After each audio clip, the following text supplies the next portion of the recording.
This podcast contains adult language, descriptions of violence, sexual references, and other possibly offensive themes. Listener discretion is advised.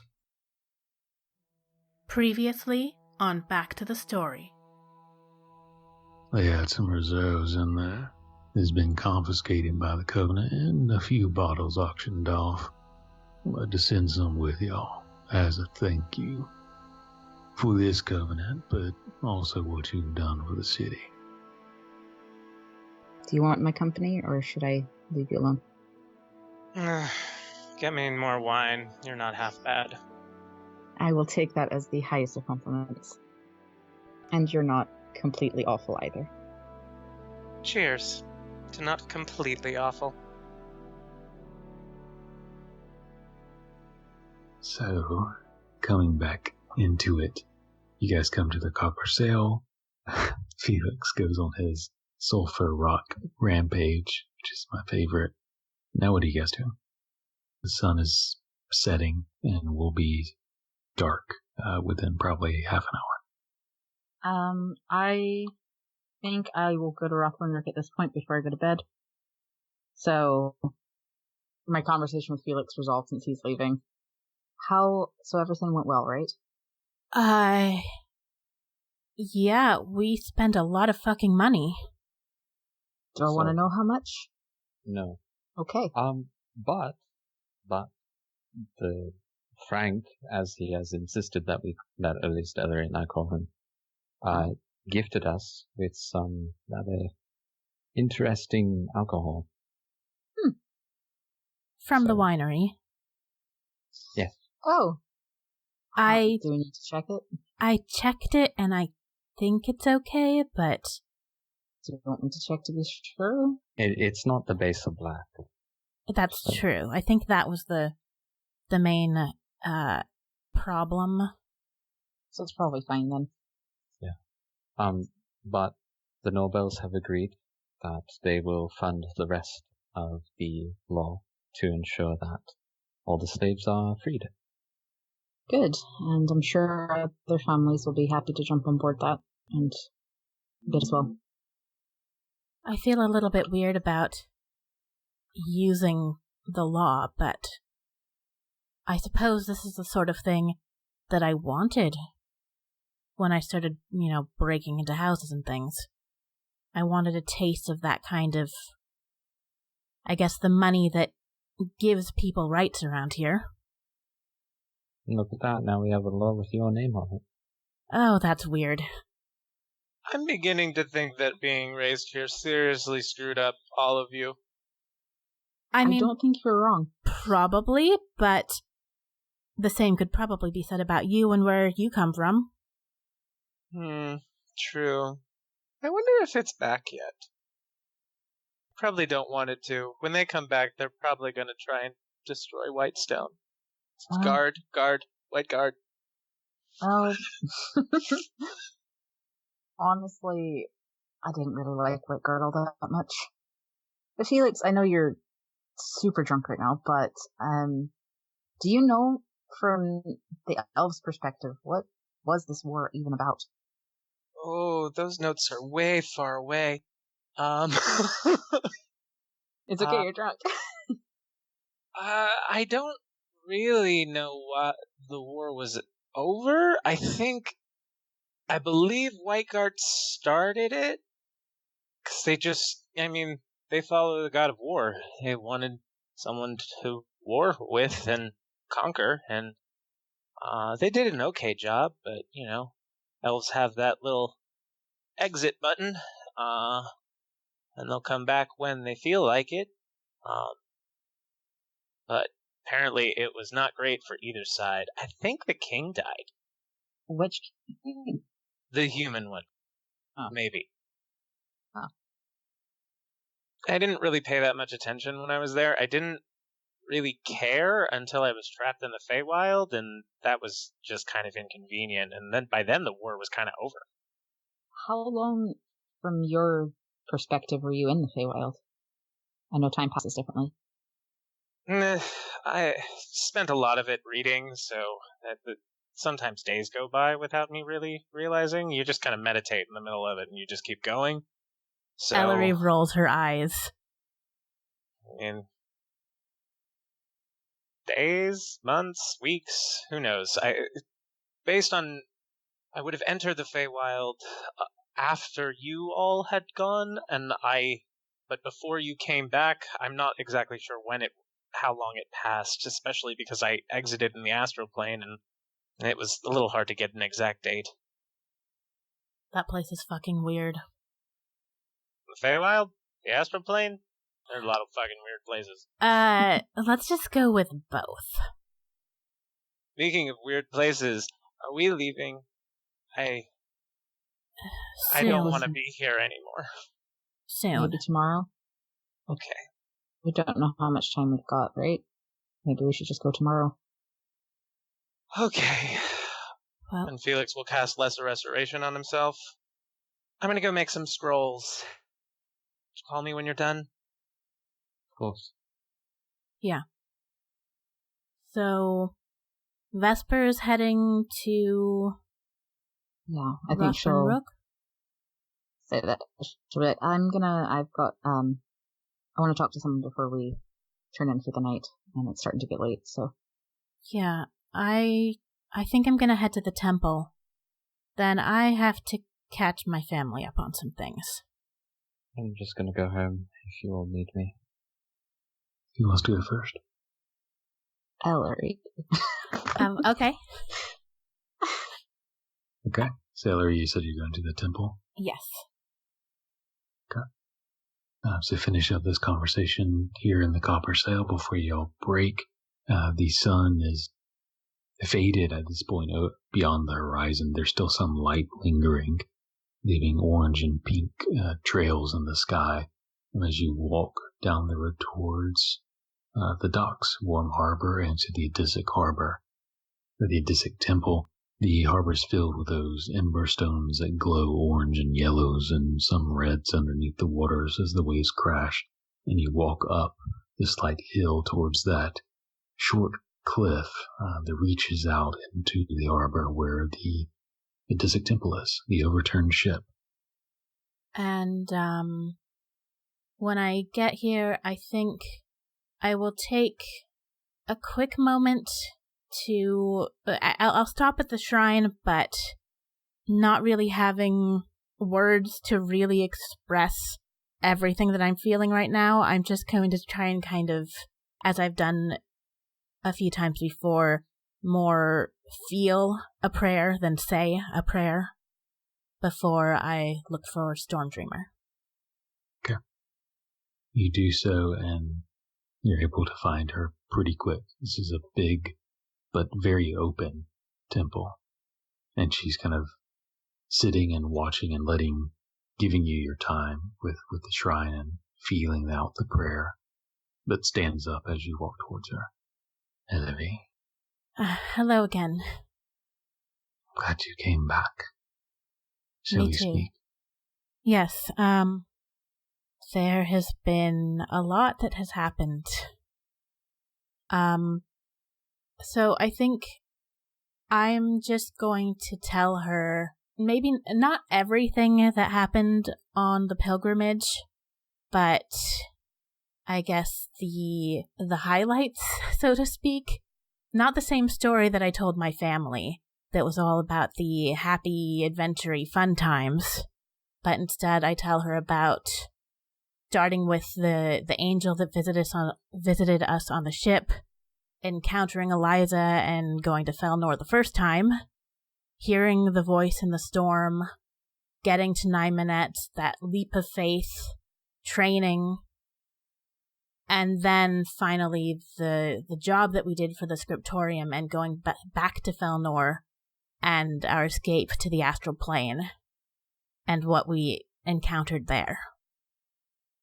And as you recount this story to her, she, if you're willing, will kind of guide so y'all can walk out of the temple to get your own space and to that cliff that overlooks the waters. Eventually leading down, there's some steps carved into the stone. It leads down to the water itself. where you guys find a spot to sit as the waves kind of come in, just 10, 15 feet from your feet, washing in and out, underlit by the ember stones, orange, shimmering, and the way light dances reflecting off of water against the cliff, your faces, as you tell her your story, holding back none of the bad. She's quiet and she listens, and she doesn't say much, but she nods every now and then. Will put her hand on your shoulder. I think... And when you finish... Go ahead. When I get to the part about when we got to the astral plane, and the Voltar who, so to speak, greeted us there, I think I say, she asked me what made me worthy, and I didn't have an answer for her. But I have to believe that Voltamary must see something in me, or at least have some use for me. And I'm looking down at my hand and this mark on it as I say that. Or else, why would she have helped? Why would she have lent me some of her power to save my friends? Wouldn't she have just let me die the way her angel said I should have? The storms and the Voltars are known for their passion and their ruthlessness. But you've heard the voice in thunder. And this, she kind of takes your hand and points to it, runs her fingers along the line, the mark, the scar from lightning. And this is a mark of worthiness. You've seen the storm. Yes. And I bet you felt its presence. Yes. Many see the storm as weather, tempest. Some see it for what it is. Every storm is Voltamary, her hand, her face, her words. It is what moves the wind and the rain. Her voice is the thunder, her eyes the lightning. I've heard the voice too, though I bear not the mark. The story a few days ago, it spoke. Could you understand it? It doesn't speak in words, not to me. In emotion. Passions. The world changes. Strains. I've never heard it speak like this before. And I have no reason or logic or answer for you, but I think you're tied in it. I believe it. As I feel it. I know I felt something during that storm. Have you met her? I'm not sure. You've met a Voldar, however unpleasant, but have you met her? Have you looked upon her face? I'm not entirely sure I know what you mean. I know I felt her presence in the storm, but... You've never seen it? Her face? No.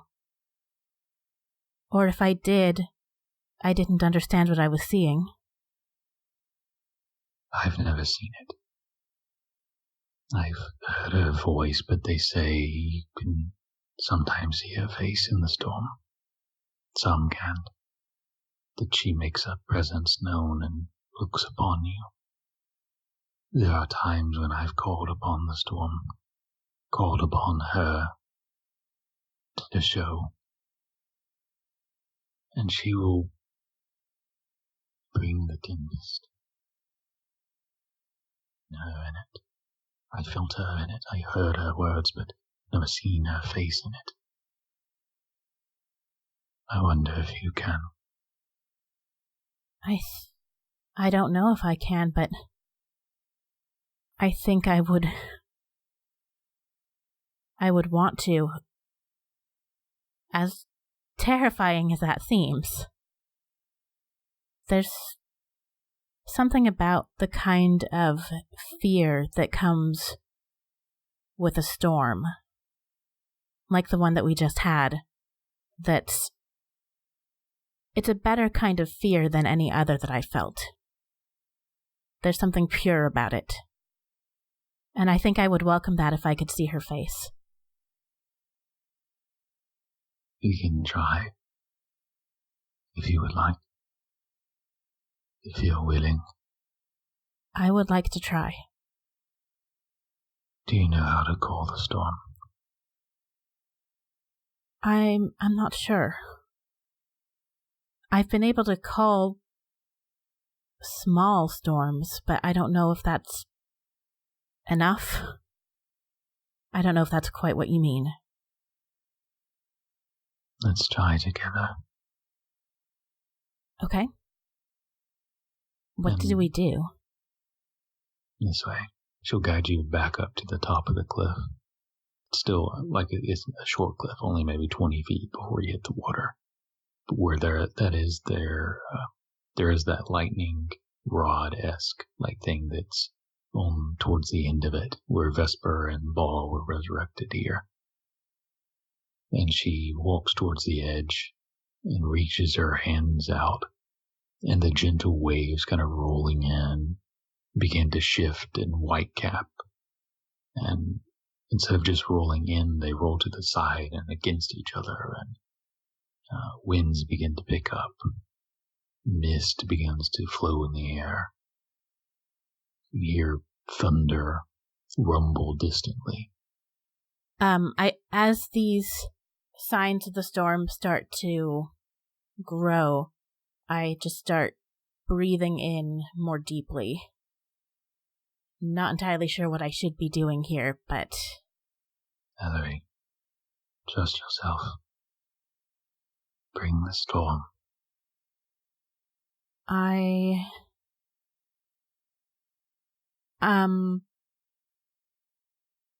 reach out the way that I saw her reaching out. And I try to feel the storm in my lungs as I breathe. Okay. Give me a wisdom check. Okay. And I am going to use my DM inspiration for this. Perfect. Okay, that is 17.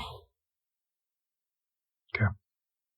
You focus and try to breathe in the storm, to feel it, to become it in some ways. And as Storm Dreamer raises her hands and a sphere of water pulls up out of the ocean, underlit by the emberstones. A few of them are carried in the water and are swirling around as the waves continue to crash in the sphere strangely. Wind is circling in a cyclone around it. Every now and then there's a streak of something lightning through the sphere as it rises up out of the harbor and is slowly drifting in the air just above the cliff, just above the waters. You can feel that presence, a similar presence you felt when you cast Detect Good and Evil with the hurricane. You can feel a connection here. It's vague, but it's there. I stare into this, trying to see if I can see anything. Give me give me just a straight wisdom. This isn't looking with your eyes. Right. It's a 15. The waters and the waves are spinning and thrashing in the sphere as it's rising up. It's now about level with the cliff. This large sphere, 20-25 feet in diameter, spinning and glowing with emberstones circling around inside of the storm sphere. You feel a hand on your shoulder, kind of lost in the moment and realize Stormdreamer is kind of gesturing you forward. Find it. Find her. As Stormdreamer continues to focus on summoning the storm. I walk forward. How close is this sphere? Thrashing waves. It's about 2 feet from the edge of the cliff. Okay. Off the edge, floating in midair. Each step you take towards it, the waves seem to thrash in another direction. With another step, lightning strikes in it. Another step, and you hear the thunder rumbling overhead. It's reacting as you get closer. I move out right to the edge of this cliff. You feel hot pain for a moment, but it fades as quickly as it comes, and then you feel a tingling sensation on your hand. And I reach my hand out towards this sphere. You reach out, and yellow lightning arcing inside the storm arcs out towards your hand, meeting it. You feel a sudden rush. Give me a charisma check. See how you handle this. Okay.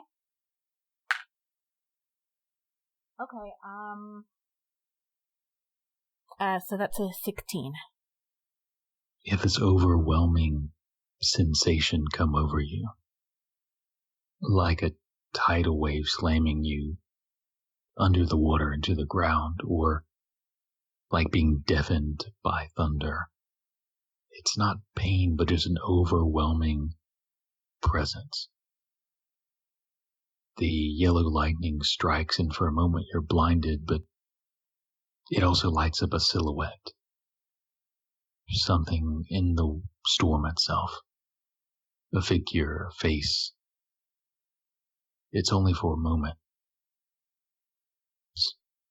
The waves are the contours and angles of the cheeks, the wind, the hair. But for a moment, during that flash of yellow lightning, you see something looking at you.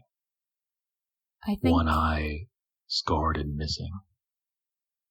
My breath stops for a moment when I first see this silhouette. And then I force myself to start breathing again.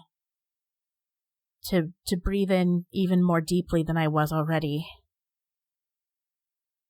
And I think without thinking about it, I reach my other hand out as well. So I have both hands out, just kind of reaching into the water of this sphere.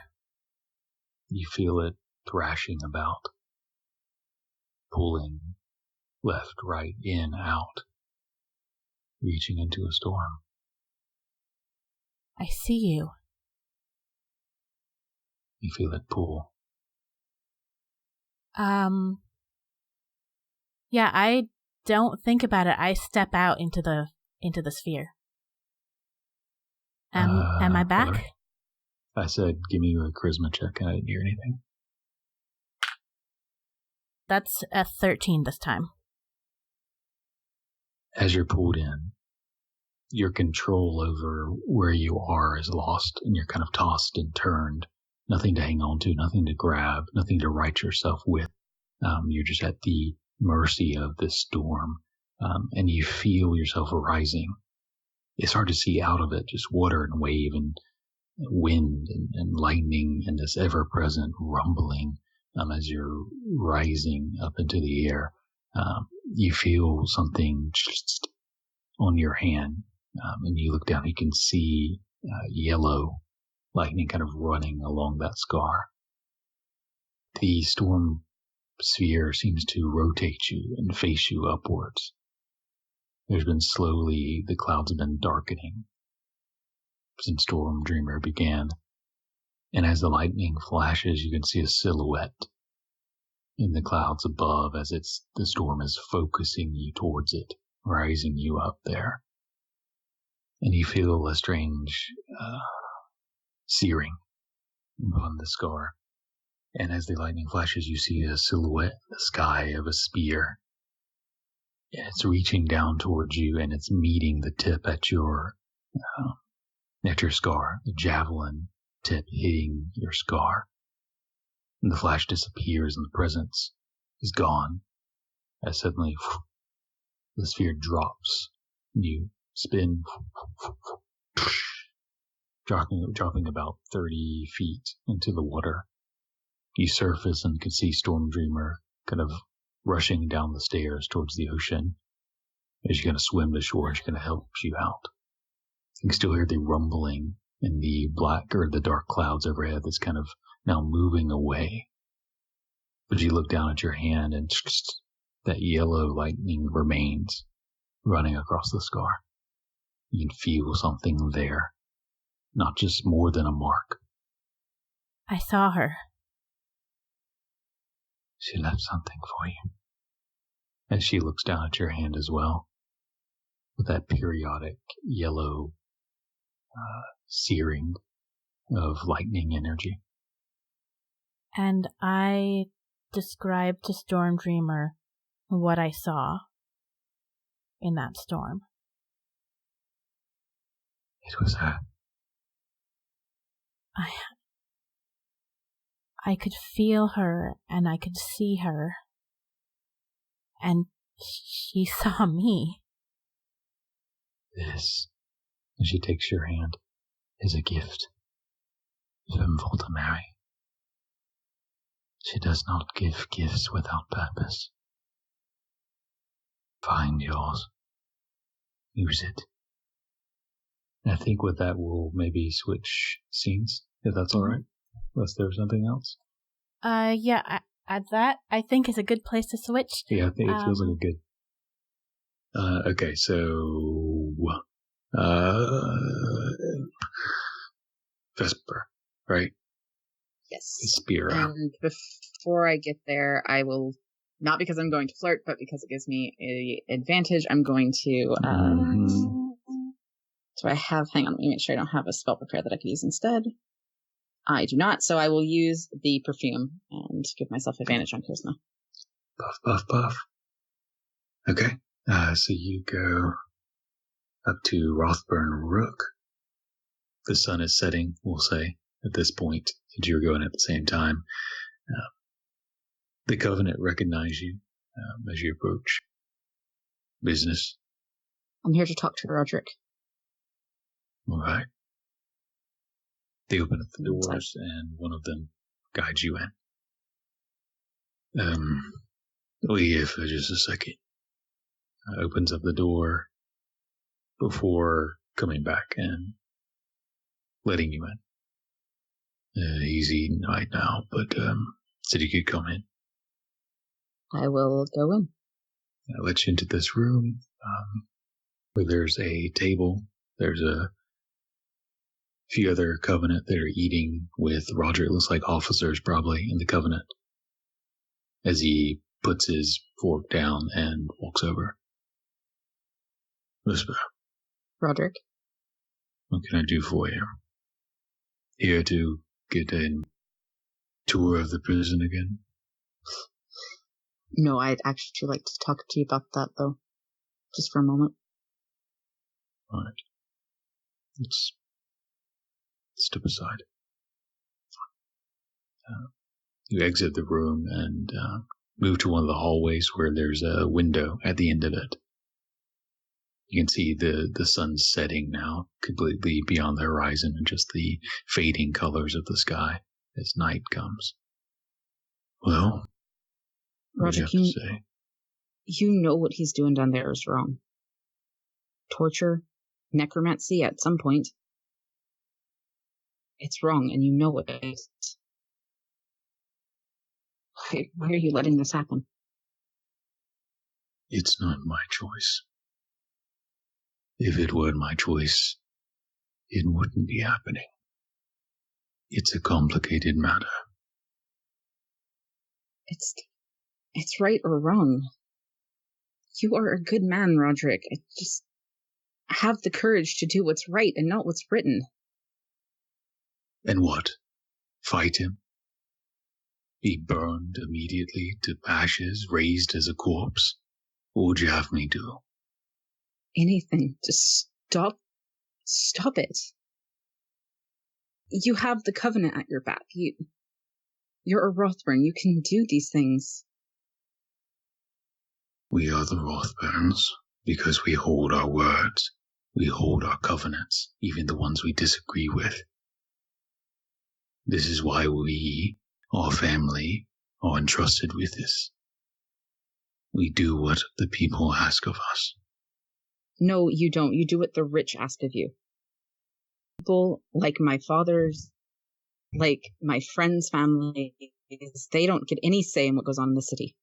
They do. They get more of a say here than they would in Drommenvolk. They can't vote at all with coin or any other means at all. You're right. The rich make most of the choices. But at least here some of the citizens have a chance to band together. It's not ideal, but it's what we have. But it could be better. Could. I don't know how to get rid of Sarnellus. How many men would die storming his dungeon? Just have him teleport away. And who would we be dying for? Murderers? People who have been condemned to death? It's wrong, you're right. But I don't see a way to make it right. Not now. There has to be. There has to be a better way. The Scales killed the Valgriff. The Scales made the pilgrimage to Nymenet. The Scales killed a demon and half of the princes of Allrath unearthing a plot. And you couldn't take down Sarnellus. What makes you think I could? I don't know. Maybe because I had faith in you? I don't need faith. Well, that's all I have. All I have is a sword, my word, and some good soldiers. And I don't think it's enough. You're right, we could try to charge him with necromancy. Best case scenario, he walks away. But the worst case scenario would be very bad. Then maybe just a bit more oversight. No one deserves to be tortured. Not even the people we brought in, the people who wanted to tear the city down. Even they don't deserve that. Even the ones who would burn souls. Black magic. Everyone can change, not everyone will, but everyone can. They deserve to die with dignity no matter who they are. Or what they've done. I'm not disagreeing with you. But how is a different question. You can try to change covenants. The Rothburns don't have a lot of pull in the covenants. The execution, we have all the pull. But changing them, we don't. It's part of the deal. Well, I'm not really wealthy enough to make the changes that should be made.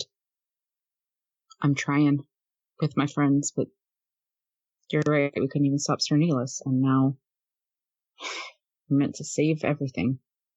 I can't even save my home. No. We've saved a lot of people here. From the cursed creatures to the north, to whatever nefarious plot. I'm going to capture the souls of everyone, or every wandering soul during the Festival of Orbs. How many souls did you save then? Just because you can't get Sarnellus doesn't mean you can't do great things. You've already done them. Well, I'm glad I'm good enough for someone. Don't talk like that. Don't be foolish. I'm leaving tomorrow, and I don't know if I'll be back. And I just want to say goodbye this time. We never had a chance to go to dinner. No, we didn't. Maybe it's for the best. Maybe. Well, if you do come back, I have a bottle of wine I've been saving. Well, if I do come back, I'll have stopped the apocalypse, so we'll have something worth celebrating. I can't tell if you're joking or not. I'm not. Maybe I don't want to know. Great. Well, we'll have to deal with that, won't we? I'll deal with it. I'll work on some, Ellis. I'll do what I can, but I'm not getting anyone killed over it. That's fair. Well, I'll leave you to dinner. I'm sorry I interrupted your meal. Be safe. And you. He goes to hug you. I'll hug him. And come back. I'll try. And then I will leave. Okay. And looking at the time as Vesper leaves, I think we should pick up with the bronze scales and their last moments in Embershore next session. Thank you for listening to this episode of Back to the Story. For notifications when an episode goes live, you can find us on SoundCloud, Spotify, iTunes, or wherever you prefer to get your podcasts. Download the app of your choice and subscribe or favorite us there. We also have a YouTube channel called Back to the Story, an actual play podcast. If you'd like to contact us, you can tweet us at back2_the_story. If you can't fit it into 280 characters, you can always email us at thebonfirefables@gmail.com. And if you'd like further information about the campaign, the player characters, NPCs, or behind-the-scenes sneak peeks, follow us on either Twitter or on our Tumblr, back-to-the-story.tumblr.com. Lastly, if you'd like to support the show, feel free to buy us a coffee at ko-fi.com/backtothestory. We'll see you next time in Northville.